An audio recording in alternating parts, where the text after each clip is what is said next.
Jeremy Clarkson has revealed the never-ending list of issues he faced ahead of opening his pub after receiving heavy backlash from fans. Jeremy Clarkson has opened up about the problems he faced ahead of opening the Farmer's Dog. The doors to his new pub, located in Oxfordshire, opened on August 23, with punters queuing for hours to get inside. The former Top Gear presenter, 64, has faced extensive backlash since opening the establishment, with floods of complaints coming in from angry fans about queue times and the quality of the food. Earlier in the week, a punter stormed out of the Farmer's Dog in frustration, declaring he would never go back. The furious visitor had traveled for hours and waited more than 30 minutes in a queue before learning the kitchen was closed. Jeremy has addressed the fan fury in his latest column for The Times, explaining the number of issues that come with opening a pub. The Grand Tour star shared his desire to own a pub, and despite knowing that more than 2 close down every day and profitability is a pipe dream, he ignored the logic and reason and went ahead with opening one anyways. The Who Wants to Be a Millionaire host vowed to serve up British-only produce, even if that meant banning ketchup and Coca-Cola. Jeremy King, an experienced restaurateur in London, warned the TV star that it would be impossible, but his concerns were shut down.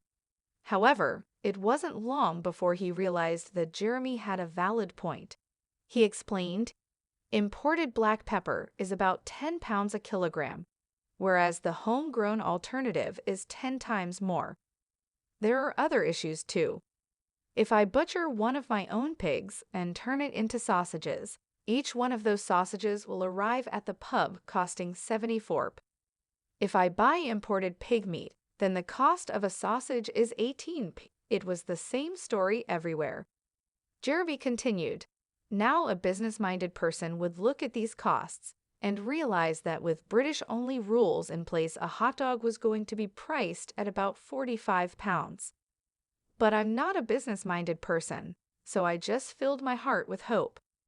The Clarkson's farm star revealed that because of this, he could be losing around 10 pounds for every customer who walks into the pub.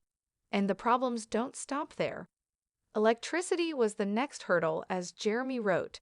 "We don't ever bother thinking about it until you turn everything on in your new pub and the giant extractor fan above the ovens shuts down, which, for safety reasons, causes the gas supply to go off as well. This made cooking tricky." "No, not tricky," said the chef we'd hired. "It's impossible." Needing more electricity, the pub needed to install a 3-phase system, which Jeremy revealed cost a staggering £350,000. He continued, "So, we were opening in 3 days' time, and we had iffy power and a menu that would bankrupt us in a matter of hours. And there was no time to worry about either thing because of the much bigger problems we were having with water. The water was filled with pestilence and plague, meaning it had to be shut down. This also affected a nearby farm as it turned off their supply from the mains. The supply wasn't connected until 2 days before the opening. While Jeremy, the water would have to be tested by the council's environmental health team, which would take 3 days. The presenter was also probed about whether he would have a defibrillator behind the bar. The obvious answer is no, he confessed. However, potentially living with the guilt of someone having a heart attack was enough for Jeremy to change his mind, despite the enormous expense. Jeremy also detailed the many little problems they had, including offering discounts to people traveling on buses and an upstairs bar for farmers only. He went on, "The water had run out, the power was on the blink again, and cooking had stopped. It was our opening day, and it wasn't an opening day at all. The next day, when we opened for real, the water issue was so dire that we had to close the lavatories and use plastic glasses that didn't need washing up. And even then, we only served food for 4 hours." Issuing a plea to his punters, Jeremy signed off. "We are getting better now, but I do ask, if you drop by, to remember this. Your lunch, if it arrives at all, is costing us a lot more than it's costing you. So please be kind."